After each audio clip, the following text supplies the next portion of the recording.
Mark chapter 5, verses 21 to 43. Jesus went back across to the other side of the lake. There, at the lakeside, a large crowd gathered around him.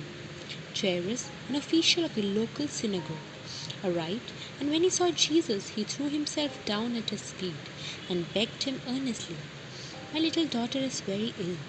Please come and place your hands on her so that she will get well and live." Then Jesus started off with him. So many people were going along with Jesus that they were crowding him from every side.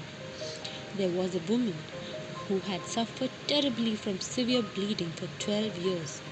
Even though she had been treated by many doctors, she had spent all her money, but instead of getting better, she got worse all the time.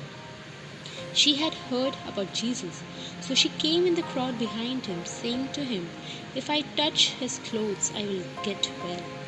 She touched his cloak, and her bleeding stopped at once, and she had the feeling inside herself that she was healed of trouble.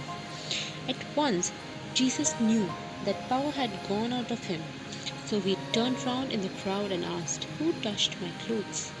The disciples answered, "You see how the people are crowding you. Why do you ask who touched you?" But Jesus kept looking around to see who had done it.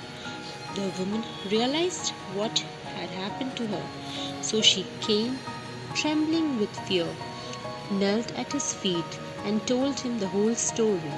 Jesus said to her, "My daughter, your faith had made you well. Go in peace and be healed of your trouble." While Jesus was saying this, some messengers came from Jairus' house and told him, "Your daughter has died. Why bother the teacher any longer?" Jesus paid no attention to what they said, but told him, "Don't be afraid, only believe." Then he did not let anyone else go on with him except Peter and James and his brother John. They arrived at Jairus' house, where Jesus saw the confusion and heard all the loud crying and wailing. He went in and said to them, "Why all this confusion? Why are you crying? The child is not dead, she is only sleeping." They laughed at him, so he put them all out, took the child's father and mother and his 3 disciples, and went into a room where the child was lying. He took her by the hand and said to her, "Talitha koum," which means, "Little girl, I tell you to get up." She got up at once and started walking around. When this happened, they were completely amazed, but Jesus gave them strict orders not to tell anyone, and he said, "Give her something to eat."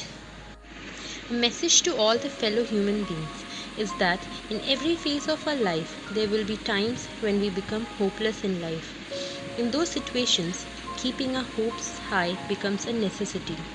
During these times, prayer should be the key to becoming more hopeful in life, and our Savior Jesus will help us through prayer. Just like how Jairus trusted Jesus, we should also trust Him when troubles hit us, without trembling in doubtfulness. Have the courage to believe in Jesus and follow His path, and that will lift us in being a believer to a trusted believer. May this Lent season enable us to be more closer to the Lord and Savior Jesus Christ, and let all of us have the courage to hope and trust in Him through prayer.